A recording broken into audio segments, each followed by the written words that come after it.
Expect the best used car deals guaranteed. Visit arnoldclark.com.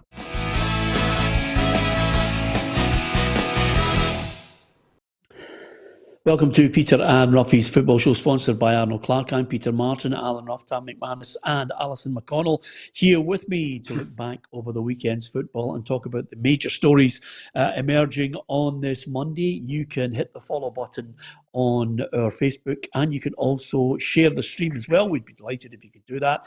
And if you're on our YouTube channel, don't forget to hit the red subscribe button and join the football family. We're on Twitter too, and there's no doubt the big story that's going to start us all off today before we get to the Scottish Cup fixtures is, of course, the news today of a European Super League. 6 of England's top clubs are looking to join with some of the elite teams in European football to have a European Super League, which will add another 3 to the initial 12, and then 5 who will be able to qualify. What the criteria for that 5 in qualification is, only time will tell. But needless to say, it has opened up a hornet's nest. And before we all get on our high horse with this one, Roughie, let's not forget that the ever-changing landscape of football is full of greedy owners and clubs that have restructured football down through the years.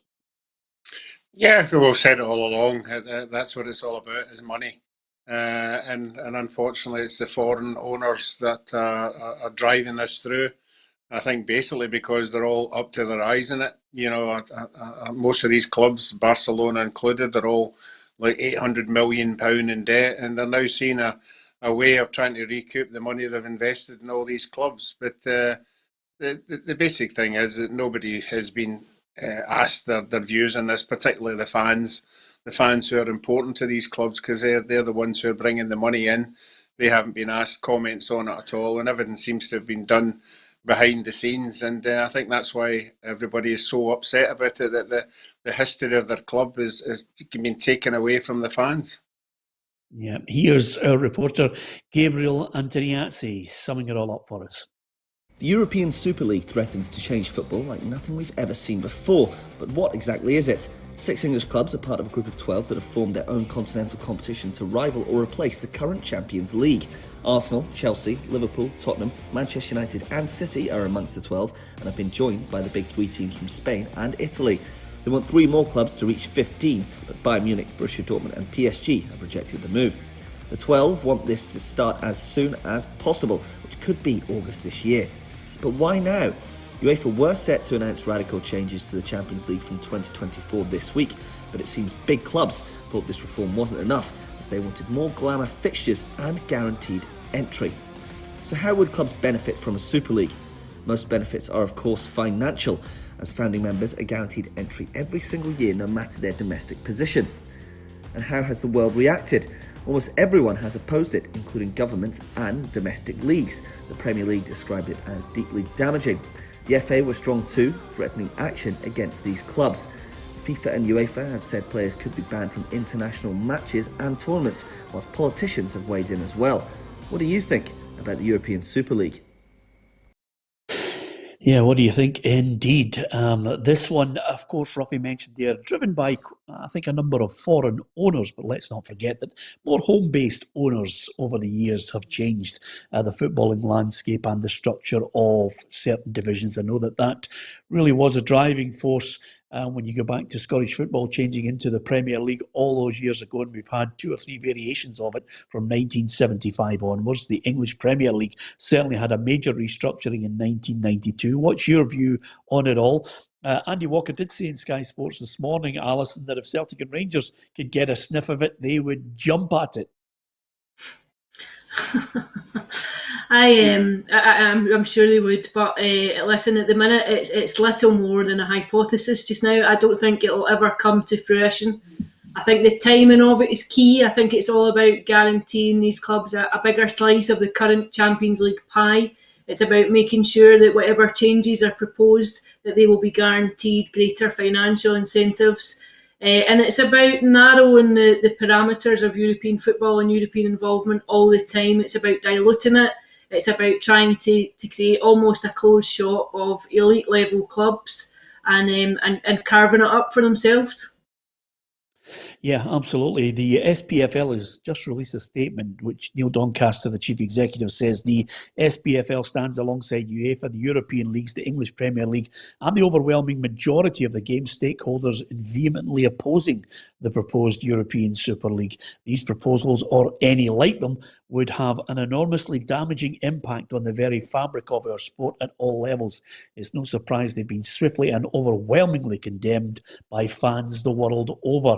We believe that any such competition would dramatically undermine the global appeal of football and would be financially catastrophic for all but a very tiny minority.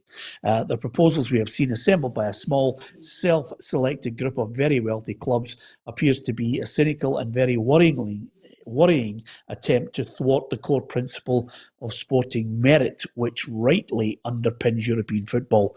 They represent a clear and present danger to the sport we all love.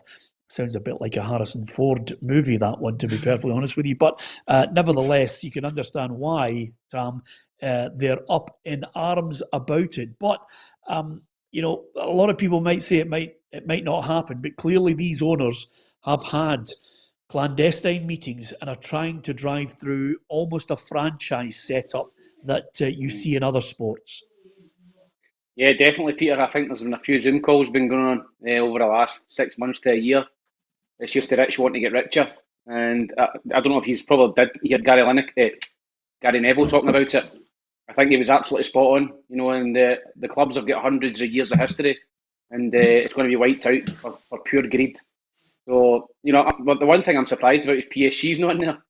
PSG, I don't know how they're not in there. Maybe they've grew a conscience and not went into that Super League. Bayern Munich and Dortmund, I'm not surprised. I think the German clubs are mostly fan orientated. They've got a lot of respect for the fans, but these clubs here that have broken away have got no respect for their supporters whatsoever, and I think it has been condemned by everyone.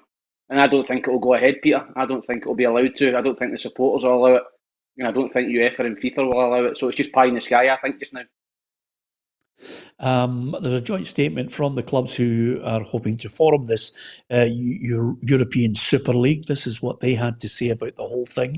12 of Europe's leading football clubs have today come together to announce they have agreed to establish a new midweek competition, the Super League, governed by its founding clubs: AC Milan, Arsenal, Atletico Madrid, Chelsea, Barcelona, Inter Milan, Juventus, Liverpool, Man City, Man United, Real Madrid and Tottenham have all joined as founding clubs.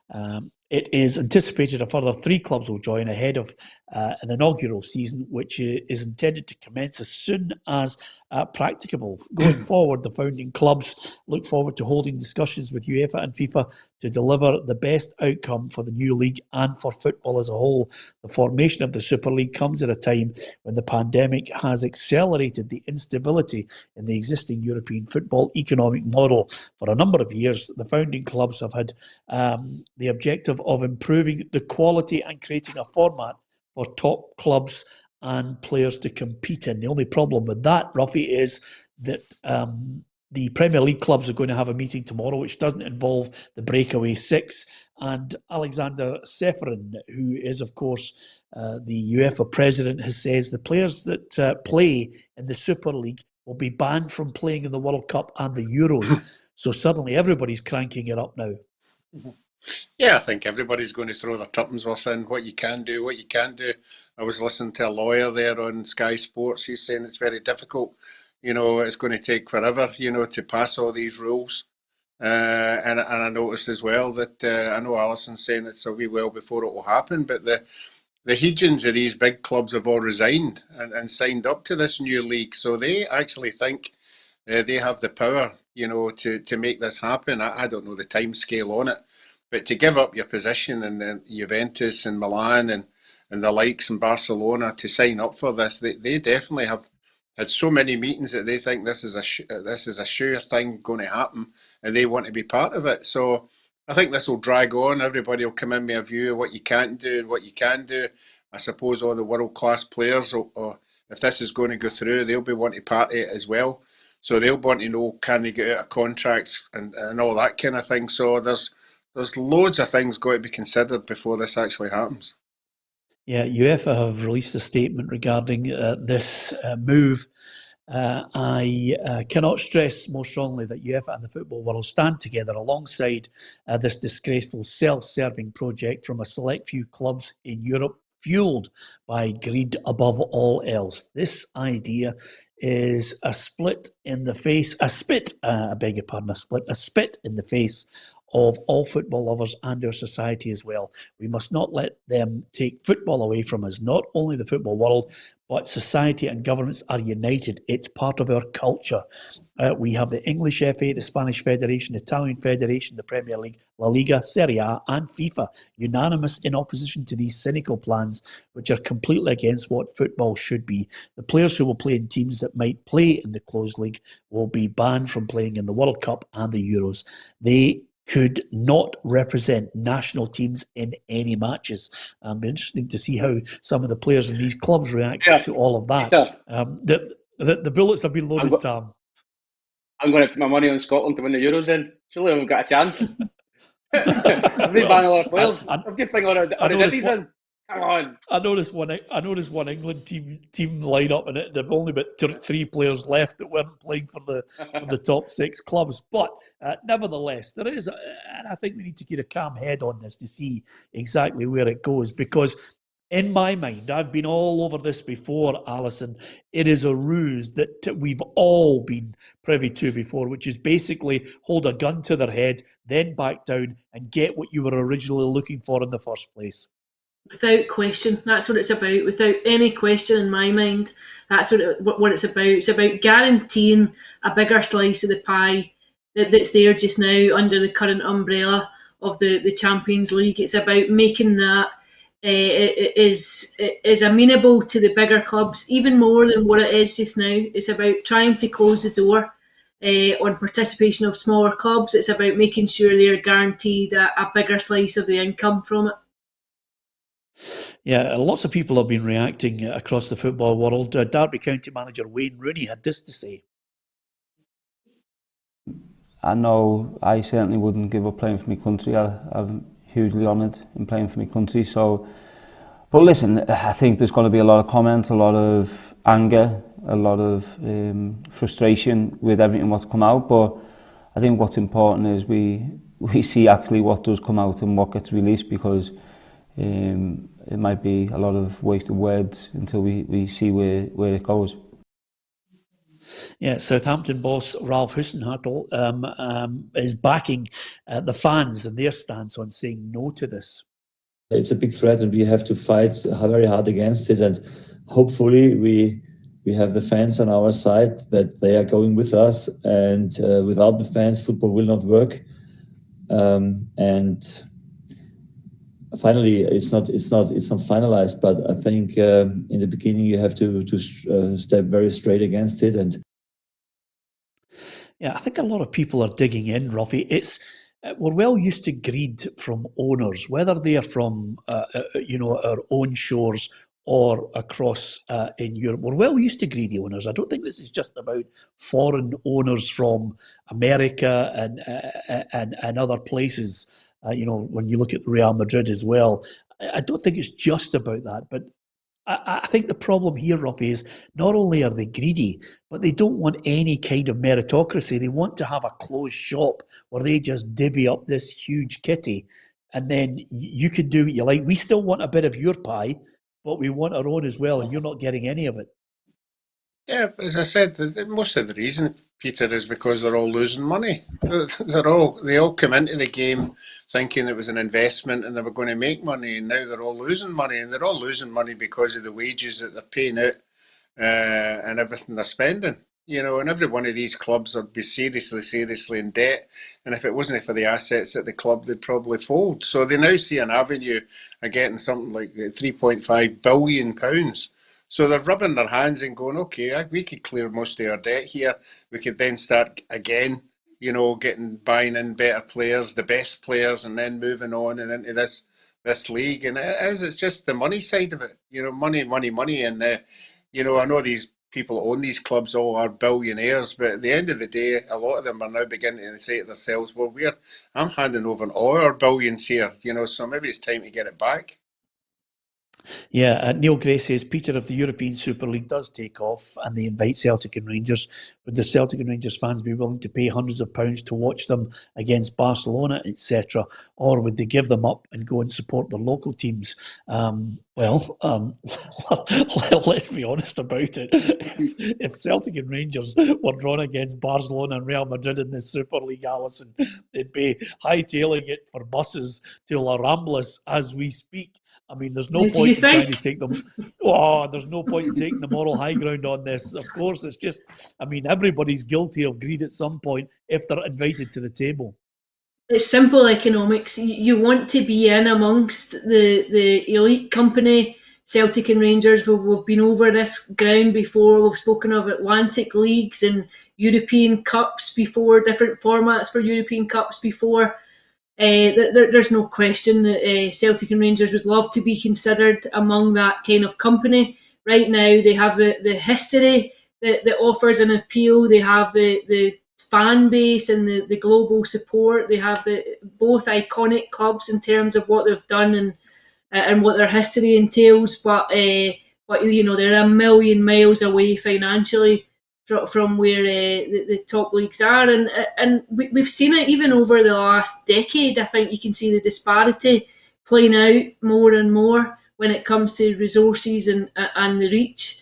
I think just now Celtic and Rangers' ambitions are about getting into the Champions League and just being in that kind of playground. But you can see, one, how difficult it is to get there through the vagaries of complicated qualification routes, and then two, when you're there, how difficult it is to try and actually compete against clubs whose resources are just vastly superior to anything that can be an offer in Scottish terms. But to cut a long story short, would they like to be included in it? Of course they would. Yeah, the biggest problem here is the last, tub-thumping episode and throwing the dummy out of the pram that happened among all the clubs is why Celtic and Rangers find it so difficult to even get into the group stages, because at the last point when they wanted more money, these clubs, suddenly all five big countries were catered for, and you had somebody who finished fourth in the English Premier League getting straight into the Champions League, which was a farce. It's no longer the Champions League. It is the greedy league anyway, that we all know about. And of course, Celtic and Rangers, if they had the chance, would they go? And of course, today, St Johnstone boss Callum Davison said if the Celtic and Rangers decided to go, there would be a huge gap. There's always a fear of teams breaking away from their leagues, which is basically where the sort of bread and butter is and where the supporters go and watch the games. So, for me, it's a real difficult one. And, is it right? I don't know. I don't know the answer to that. I think if it took up here in Scotland, if Rangers Celtic decide to leave, I think it would cause a massive gap in Scottish football. So I can only sort of relate it to that. Yeah, we'll see how this one all pans out. All I can see, Tam, at this point, I was just looking there at the previous winners this morning when this story broke, and I looked at Benfica, Celtic, Feyenoord, Ajax, Nottingham Forest, Aston Villa, Porto, Steaua Bucharest, Hamburg, PSV, Red Star Belgrade, Marseille, Borussia Dortmund. They've all together collectively won 19 European Cups. Arsenal, Atletico Madrid, Manchester City and Spurs haven't won one yet. Why were even Spurs in there? That's honestly, Daniel Levy, any wonder? He's greedy. Well, the club's owned by Joe Lewis. Right. Well, I'm surprised that Spurs even get in there. I don't think they're not even a super club, are they? But obviously, I want to get in there and get some cash. But I couldn't believe Spurs and Arsenal. They're struggling to finish in the top 8 in England, and they're trying to get in the European breakaway as well. Yeah. It'll rumble on. We'll see how it goes, whether it runs out of any steam or whether there's repercussions and penalties towards these clubs that have all suggested they're going to break away. We'll wait to see how that all develops. But certainly right now, the one thing that we're getting is anger. But we've been in this movie before. I think there's a few games of poker ahead to see if they can still get even more money. Anyway, we move on and we talk about what we've got here at the moment. At the weekend, it was Rangers against Celtic. Roughie, I thought Rangers would win it, and in the end, 2-0. They got through. There may well have been a lot of chances for Celtic in the game, but Rangers were clinical when they get their chances. Yeah, I think that was the difference on the day. I think we spoke about the Celtic defence the night before the game. We knew it isn't a strong defence, it's weak. It loses cheap goals. And that was the case, and yesterday. The first goal, you have to say, was a bit fortunate at breaking to Davis, but he took it away and scored quite comfortably. The second one, again, was poor defending. And unfortunately, the boy tried to put it out and he put it in the back of the net. So after that, obviously Rangers, who haven't conceded that very often this season, it's going to be an uphill task. But you're right. Celtic did have chances, but not the confidence to put them away. There were instances in the game, if you're in the Celtic side, you would say, if we did that. But it's all ifs and buts. You've got to put them in the back of the net. And that's what Rangers did, and that's why they won the game. I think in the positive sense in this, Tam, certainly from my point of view, I looked at that game and I thought, well, Rangers are 2-0 up. The game's done. Rangers composed, confident, clinical, great goal from Steven Davis. Whether John Joe Kenny scores an own goal or not, the game is done. They're 2-0 up, and it's down to see what Celtic could offer. And I didn't think they offered very much. They didn't have the belief to score the goals, and they certainly couldn't even convert a penalty as well. So, Rangers, I think, had the game won in the first half. Yeah, listen, I think the Celtic had a good spell for 10 minutes in the first half. When David Turnbull was at the heart of everything. He had a good little 15, 20-minute spell in the first half where he was controlling the game, he was slipping people in, and Celtic had a bit of the grip in the game. But I think once Rangers score the goal, it's an uphill task for Celtic. As we said, Rangers have been very resilient this season. They don't give a lot of goals away. And Celtic just couldn't break them down. Yes, Celtic had great opportunities in the second half. But once Edward misses the penalty, that was it. It was curtains, and I thought his display all day, he looked disinterested. He lacked effort. There was a couple of balls in behind where he didn't bother running for them. And he looks as if he's a player that just wants away. And he's not. I don't think he's putting in 100% for the club, which is a bit of a slap in the face for the supporters. So, no, I think Rangers overall, listen, cup ties are about winning. They're not about performances. And Celtic fans would have loved Rangers to batter Celtic and still get through. So result was all that matters, and Rangers got it, and they're now firm favourites, I feel, to go on to win the cup. Yeah, the manager, Steven Gerrard, quick to point out that this was a big game for Celtic and they've ruined their season. I don't agree. I think today was about putting a marker down, and this has been Celtic's focus for a long time. We've had some European games coming up and other games to make sure we win. We're still trying to get an unbeaten season going, but this was something that was to save their season from a success point of view. So a lot of focus, a lot of talk about this game, how important it was, and we've delivered. Yeah, they have delivered big time in this game because there was a lot of gusto before it, Alison. But in the end, when you look at the positives from it, yes, McGregor was man of the match. He was absolutely superb, but so was Davis, so was young Nathan Patterson.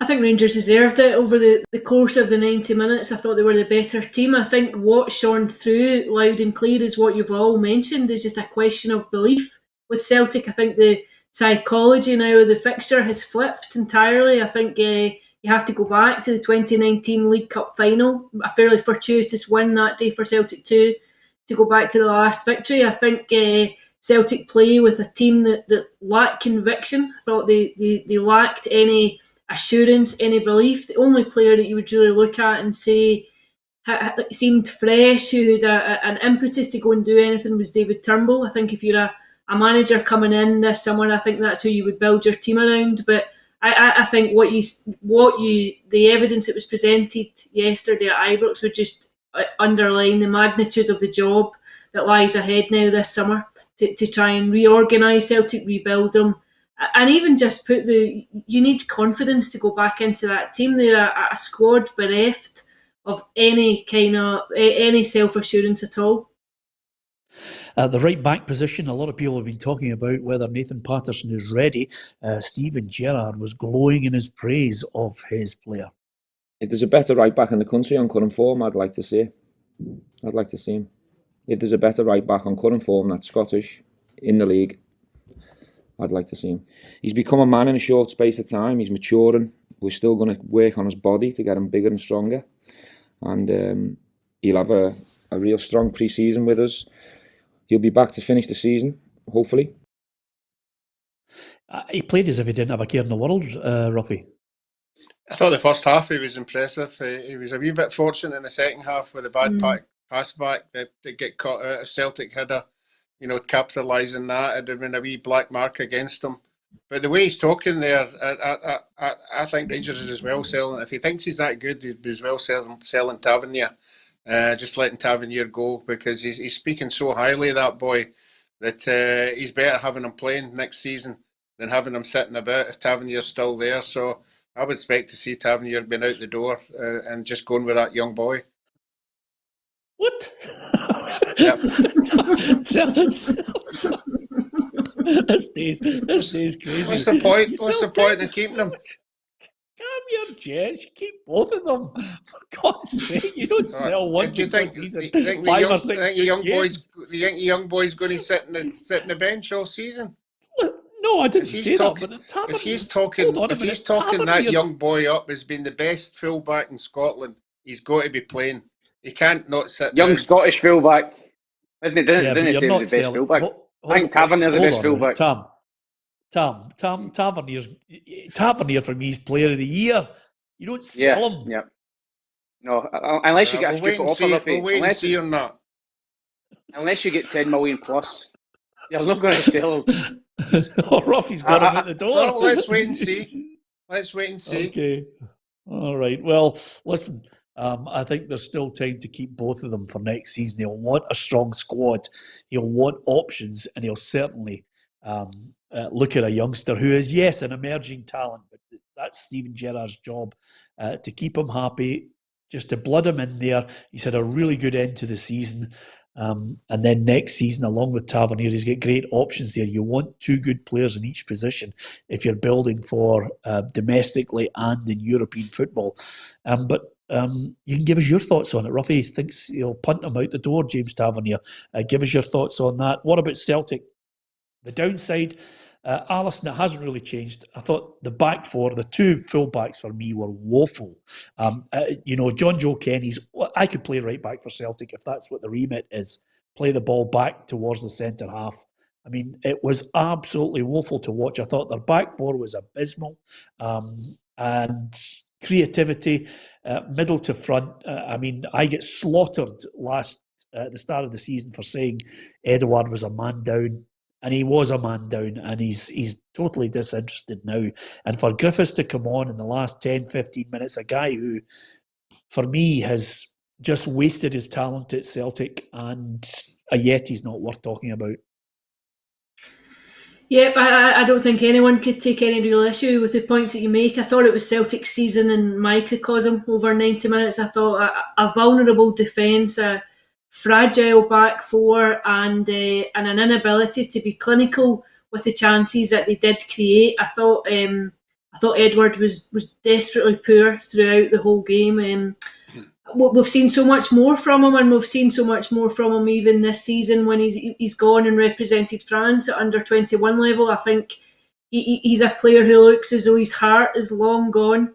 And in the benefit of hindsight is obviously great, but I just think last season Celtic might have wanted to stick to the business plan that served them so well for so many years. I think they tried to keep him for the 10 in a row push, and I think you just see what happens when you try and hang on to players who don't want to be there. But there are problems throughout the side. I agree with you in the two fullbacks. I think Anthony Ralston might have been a better shot between January and this season. I've not seen anything at all from John Joe Kennedy that would convince me that it's been a good move for Celtic. I think Diego Laxalt, I think he looked culpable positionally, defensively, repeatedly, and I think we've seen it time and time again this season. I think the only one that you could have given pass marks to yesterday, I thought, was David Turnbull. Yeah, John Kennedy has mentioned that the players are playing for their future. You always play for your future. If there is going to be a change, people might see things differently.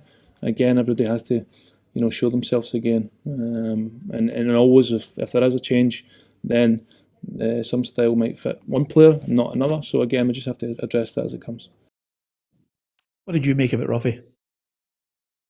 And I think a lot of them know they're out the door, and when you're a player at the end of the season, you look at yourself and say, have I done enough this season to justify getting another contract or even not been moved on? And unfortunately for Celtic, there's a large amount of them will be looking themselves in the mirror, and a lot of them will be doubting whether they are good enough to play in a Celtic side. And so far, there's only been maybe McGregor and Turnbull who have done that. The rest I think are absolutely struggling. But I just think Rangers had more confidence. Once the goals went in, Rangers had more confidence, and I think it was a masterstroke putting Ryan Kent in the area where Scott Brown is. I mean, we all know what Scott can do. He likes to get in his tackles and all that, but Ryan Kent had so much energy run about him. He's just playing with Scott Brown, and Scott Brown did his best. But for me, Ryan Kent showed. Doesn't show an awful lot, but he showed yesterday, why clubs want to buy money for him, because he is a game changer, and that's what he did yesterday.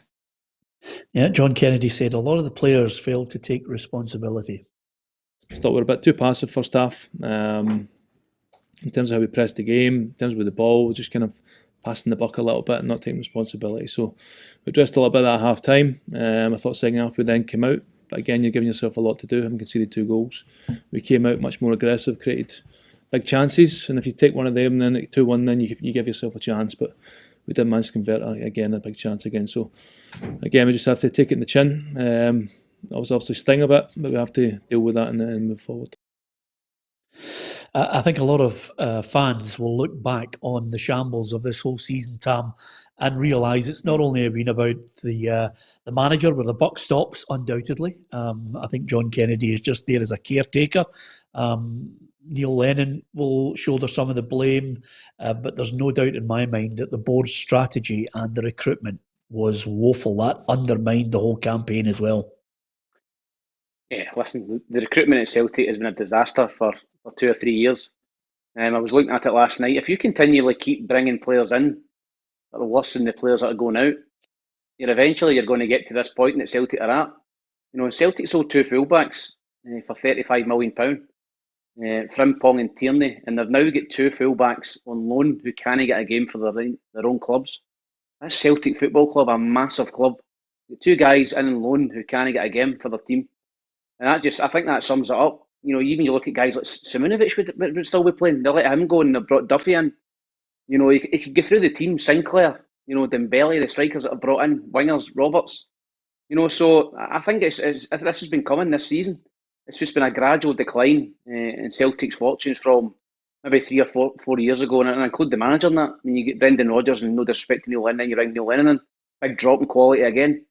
So I think as Rangers have been getting stronger, Celtic have obviously been getting worse. And I think they've passed each other by now. I think Rangers are now the dominant force in Scottish football and they're stronger. And Celtic are playing catch-up. And nobody would have foreseen that 3 or 4 years ago if Celtic would have kept the foot on the pedal. The Rangers would have been a long, long way behind them, but they haven't. And they've let Rangers back in the door. And Rangers have took advantage. They've employed a very, very good director of football, Ross Wilson. And they've employed a very, very good young manager in Steven Gerrard. And that's where Rangers are now miles ahead of Celtic. Peter, I mean, the flip. Peter, Tam's right. Tam's right about the fullbacks, but the biggest issue is the goalkeeper. The goalkeeper wins you games. I could have included him as well, yeah. The goalkeeper wins. Who have we been saying is the man of the match in the last 3 Rangers Celtic games?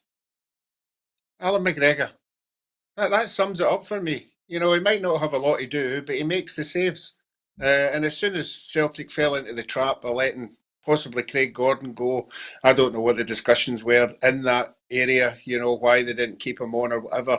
That for me is the biggest mistake. Because in these games, the big goalkeeper who makes the big saves, like Alan McGregor, wins your team a game, whether you're playing well or not.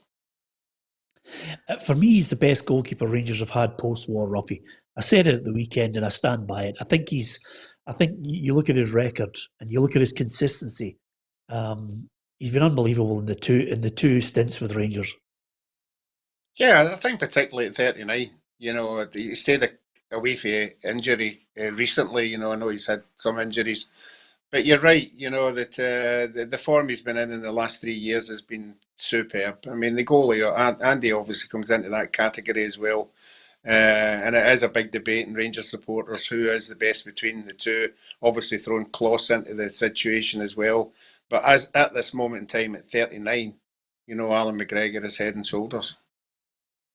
Alison, the one thing that I think a lot of people are angry at who've watched Celtic and that performance at the weekend as well, the statement of intent on the pitch is one thing. The statement of intent off the pitch is another. And the silence, from Celtic over the last few months has been incredible. Not a word to the fans. I think people are desperate for a pick-me-up. I think the energy now is focused on looking ahead. I think people would love to know who the manager's going to be. Bring in someone, let's see the rebuilding start now, give people some encouragement ahead of renewing season tickets, show a bit of ambition, a bit of direction that the club wants to go in. And the only reason for the silence is that there is there's nothing there to tell. It's basically, I think we all know that they're waiting on an answer. I think Eddie Howe remains the number one candidate, but I think if he's picking and choosing his time and wants to wait and see what happens this summer, then I think you're almost at the mercy. I do think there's a dearth of candidates there that unite the support, that bring back a bit of excitement and a bit of encouragement. I think that might be why there is a tendency to wait and see what's there. But you wonder about today's news too, how that might affect things. There's now a vacancy at White Hart Lane. My money would be in Brendan Rodgers, maybe going there, and then you wonder what that makes, what changes that creates down south, and whether or not that hinders Celtic's ambitions of who they want to get. But I can appreciate why people are frustrated, but I also think I think they have to take their time. I also have to think that this appointment is crucial to what happens next. If you want this season to be a blip and you want the rebuilding to take effect immediately, I think you have to get this appointment right.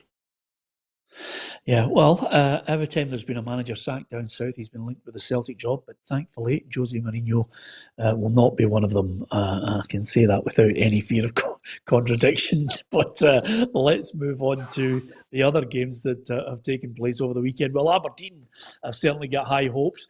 They made it in the end, Tam, but the game went to penalties. Yeah, it did. I watched the game, obviously. Interested to see how Stephen Glass got on in his first game.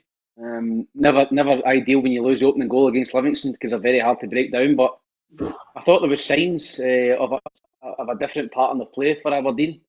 I think the worst thing you can do, and I've seen it against Livingston this season when Hibs have played them, when you go a goal down, the worst thing you can do is panic and launch it up to the two giants at the back. Aberdeen didn't do that. They tried to play their way through Livingston in the second half. I think they were helped. There was no fans in the ground. Because if you're getting beat 1-0 at home in a cup tie, the fans want you to get it forward and get it in the box. But I thought Aberdeen showed a bit of patience. I thought they scored two great goals. I thought Niall McGinn, fantastic goal, great ball from Johnny Hayes, well worked, and he finished it superbly. And then the second goal, Cam Berry, who's had a nightmare at Aberdeen. If Alan Russell must have worked his magic already to get him to score. Great ball, great move down the left-hand side.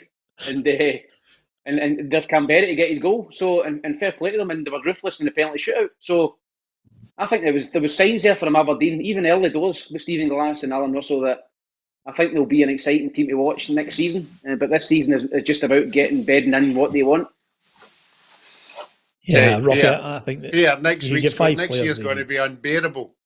It's going to be unbearable with all his pals up in Aberdeen now. We've got his pals up in Aberdeen. We've got a centre forward at Hibs. Oh, they'll be the team of the week, never. They'll be. The good thing about it, Roughie, is, and the great thing about Tam's loyalty is, he'll be doing the Aberdeen Red TV. He's already got in bed with Graham Spears. He's doing his TV. I'm learning Aberdeen already. Honestly, it's unbelievable. This boy has absolutely no loyalty. In fact, there's no danger of him ever kissing a badge because he doesn't know what badge to kiss in the first place. So God knows what's going to happen next year. You're right, Roughie. Yeah, you better believe that's the one thing we've learned about you. Bring back the number 6. You put him to shame. Anyway, what about Hibbies? Were they good? Were you happy with them? They were fairly clinical against Stranraer, Tam. Yeah, they were. Listen, I think that when I seen the team sheet, I don't know about Alison and Roughie, when you see the team sheet, you see Hibs are at full strength, and you think, right, they're taking this serious, they mean business. And they've got a big game on Wednesday against Livingston, so I thought that Jack might have rested a few, but he didn't. Full strength, done the business, very professional. Thought it was a good game. Thought Stranraer brought a lot to the game until they tired. As Roughie said, in his treble, which came up, by the way, as Roughie said, that those teams have played a lot of football recently, and I think, listen, the last half an hour, Stranraer were knackered and Hibs took advantage, but comfortable win. Good to see the three strikers, three forwards on the score sheet, and on to the next round. Yeah, absolutely. Here's all the results from that weekend of Scottish Cup action. Of course, St Mirren just edging past Inverness. I thought there might have been a possible shot there. Didn't materialise. Motherwell won, Morton won, and then the Well go through on penalties. Dundee United with a solitary goal against Forfar. It was in the end comfortable for Kilmarnock against Montrose. St Johnstone getting past Clyde. Aberdeen on penalties. Stranraer dispatched by Hibernian, and there at the bottom, Rangers still in sight of the double with a 2-0 win over Celtic. And of course, of the other matches, Motherwell, that game went to penalties as well, Alison. Stephen O'Donnell scoring what can only be described as a trundler that everybody else left, and it nestled in the bottom of the net. I think it's just about getting through, isn't it? It's just about getting yourself into the next round. It's just about trying to make sure you're in the hat. Going forward, I think it's not a vintage performance, but it's all about getting there. Yeah, I'm just looking at the quarter-final draw now, Roughie. If you were, well, I'll give you my four and you can contest it. I think it's going to be Hibs, Aberdeen, Rangers, and I'm going to go St Mirren. No, I'd probably go the four home teams. I think Kilmarnock are beginning to get a wee bit of confidence back in their game now. They're scoring goals, Lafferty's scoring goals. I would probably go four homes in that one. Yeah. Tam? I'd agree with the legend. Yep, four homes. After he picked a treble it. Yeah, I think Kilmarnock and St Mirren's the only one I'm not too sure about. I think St Mirren would fancy their chances with that one. I think Kilmarnock have picked up a lot. They have scored a lot of goals in the last 3 or 4 games. I think Kyle Lafferty's made a huge difference in the last month or so, and I think you can sense their confidence and a bit of belief coming back again, and the pressure's off. It's not a league game, it's a cup tie. There's a freedom that comes with that, but I fancy that Jim Goodwin would make it a fairly difficult afternoon. That's the only one that I would kind of have trouble calling, I think. Yeah, okay. We will wait to see if it's the four homes, as Roughie and Tam have suggested. Of course, only once this season has Gabriel selected an entire team, just one team in Team of the Week. And I wonder if he's going to go that way to see if it's going to be 11 Rangers players in the Team of the Week. Let's have a look. Alan McGregor made 5 stellar stops against Celtic, including his 3rd Old Firm penalty save. Nathan Patson was brilliant again and had the entire Celtic left flank in his back pocket. Ryan Porteous guided Hibs to a clean sheet and was a nuisance in the Stranraer box as well. Marcus Fraser scored the late winner for St Mirren, breaking Inverness hearts. Joe Rebo thrived on the right-hand side, creating both of Rangers' first half goals. Stephen Davis strolled the Old Firm and scored an overhead kick at the age of 36. Greg Kilty scored and assisted for Killy. Can he take them deep into the cup? Niall McGinn scored the first goal in Stephen Glass' reign and also set up the Dons' second. Guy Melamed grabbed another goal for the Saints. He could have had 4 though. Christian Dennis was a menace all game. He scored the equaliser as well as rattling the bar. Martin Boyle grabbed another brace for Hibs to take his tally for the season to 14.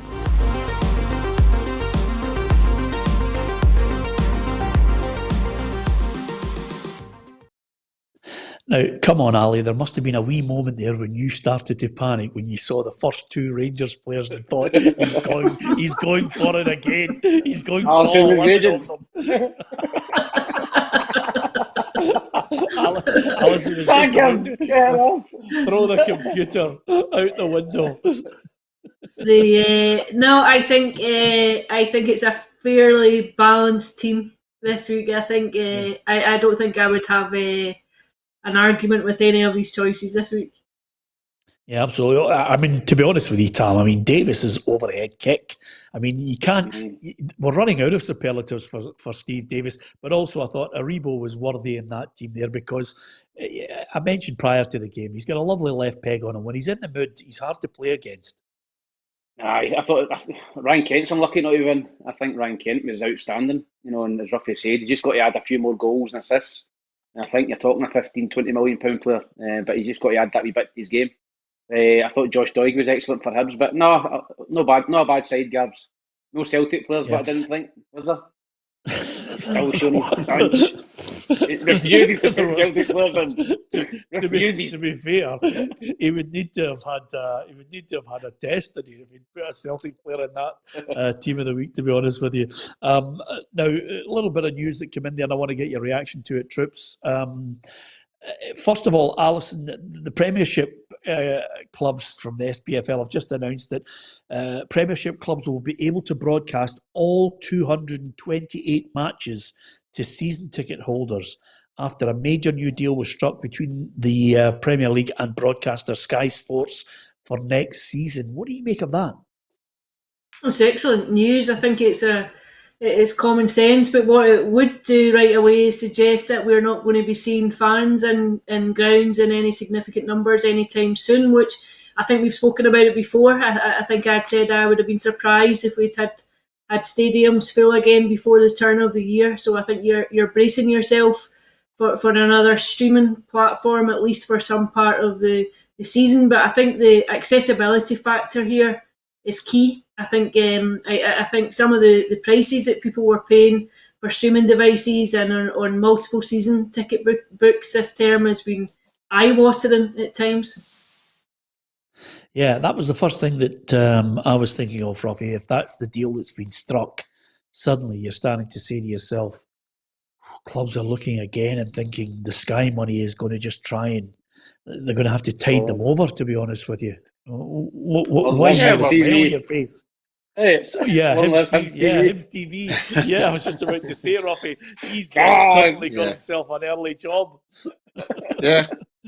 Well, I think most of the clubs know that although there's 25% getting into Hampden, I think that'll be the remit for everybody at the start of the season. I think a lot of fans are going to lose out, particularly in the Rangers and Celtic fans. I think every other club who don't fill their stadium is going to find a way, to get most of their fans in.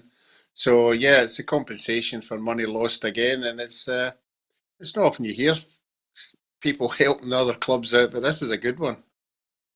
Yeah, absolutely. But it won't last long, Roughie. Don't worry about it. Once we get to the end of the season and people start to think about collectively trying to help other clubs. I mean, that's the irony. I don't think we can sit here and pontificate about greed as far as this European Super League is concerned, when you only have to look back at the last year. Once this season's over, when we look over the wreckage of it, I think there will be a view of shame, Alison, towards Scottish football and the way most of our clubs have conducted themselves.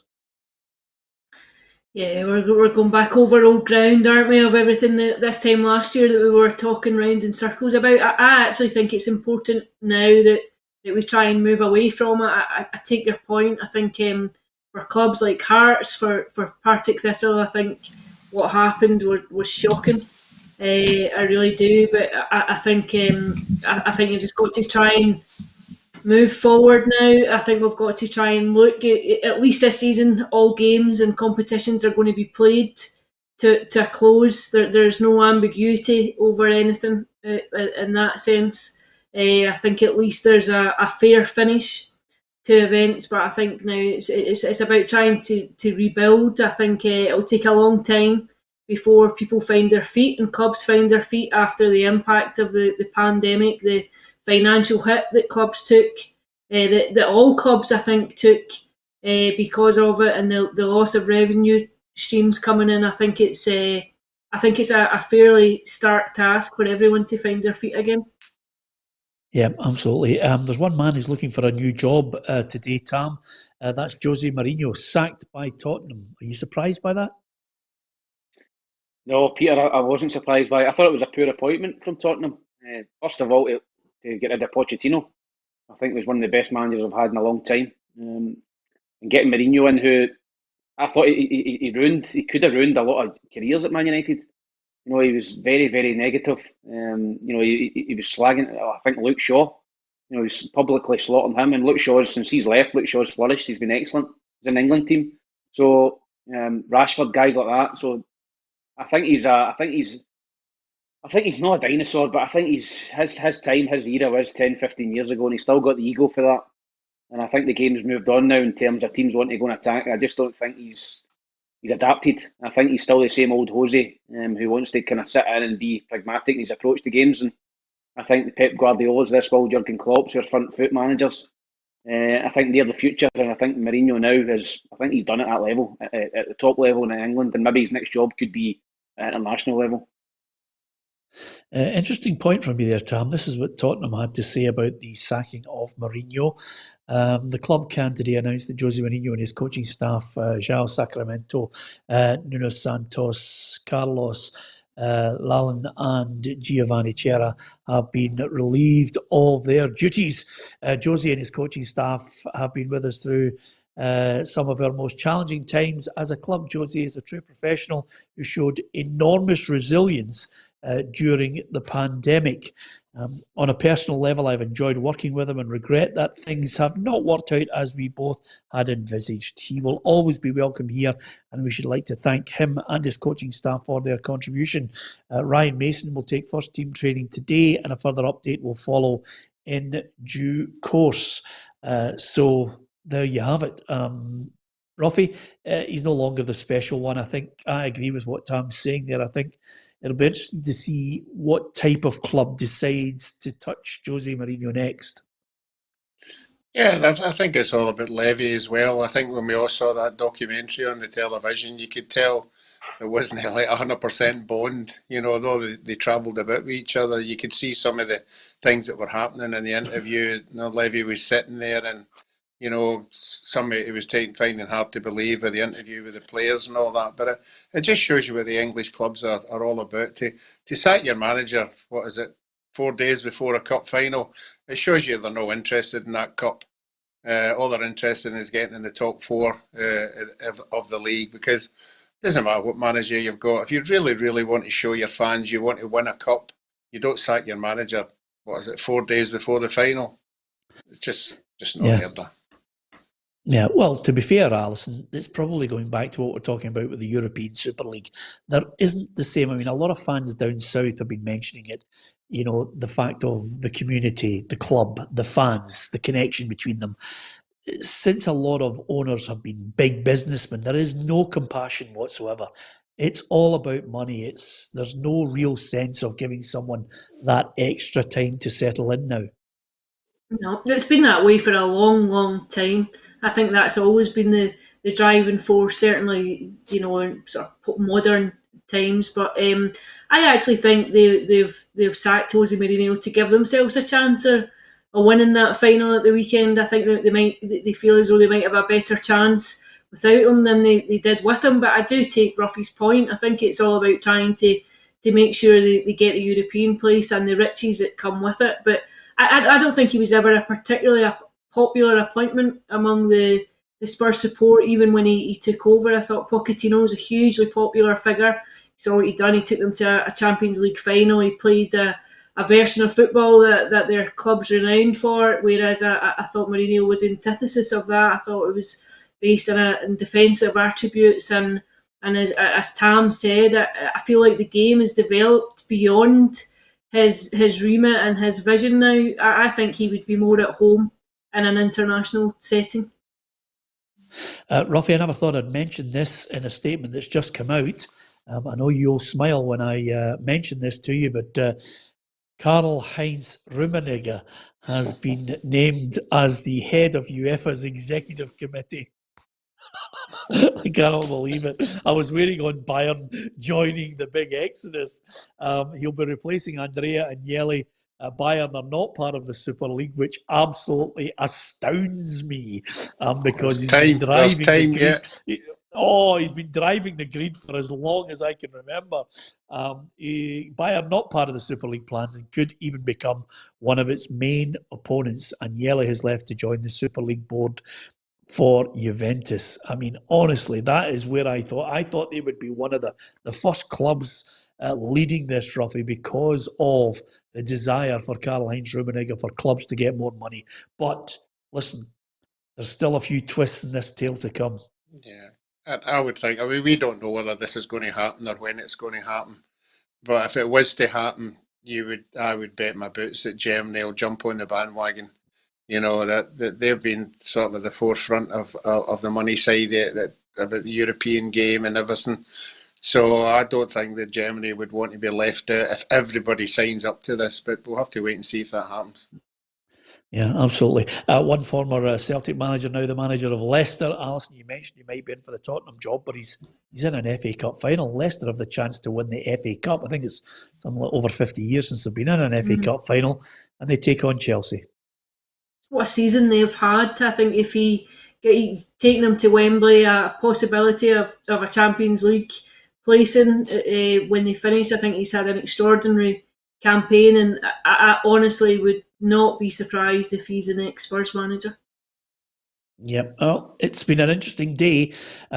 Driven by greed is how we started off this whole programme. Will the face of European football and the structure of it change dramatically? Only time will tell. It will develop, no doubt, over the next 24 hours and beyond. We will still react to that because, of course, it is a football show. A lot of people obviously want to talk about their favourite team, but it has implications for Scottish football, and I think it's only right and proper that we address it. And certainly the SPFL have responded to that news this morning from this European Super League of 12 clubs, 6 of them from the English Premier League. Will it gather any pace? Will they be able to break away and still be under the umbrella of FIFA and UEFA? It doesn't look as if that's going to be the case. We'll keep you up to date with that. Tomorrow we'll look in depth at the midweek games. Tam will need to give us his predictions. He's just narrowly out in front in the head-to-head. Will he be able to hold on to it when we get to Wednesday, of course, where there's a full SPFL Premiership card, Tam? You're out in front at the moment. In fact, I would go as far as to say, because he's bought what can only be described as the worst set of earphones ever, Roughie, he's gone in the half. He's decided to. He's thrown those cheap iPods away. You're unbelievable, by the way. Yeah, absolutely. We're just saying you're just narrowly in front at the moment, and it's getting close. You failed your BBC edition, Tam. You can't hear me. Yeah, absolutely. You can't hear me. His earphones have gone. Yeah, anyway.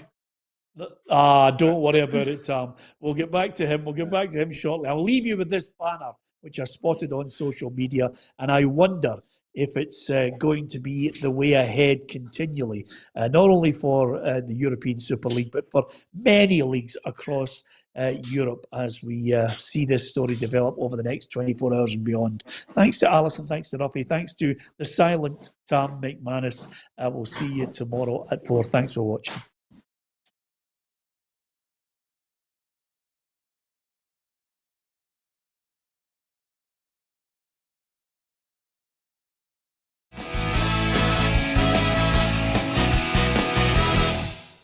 Expect the best used car deals guaranteed. Visit Arnold.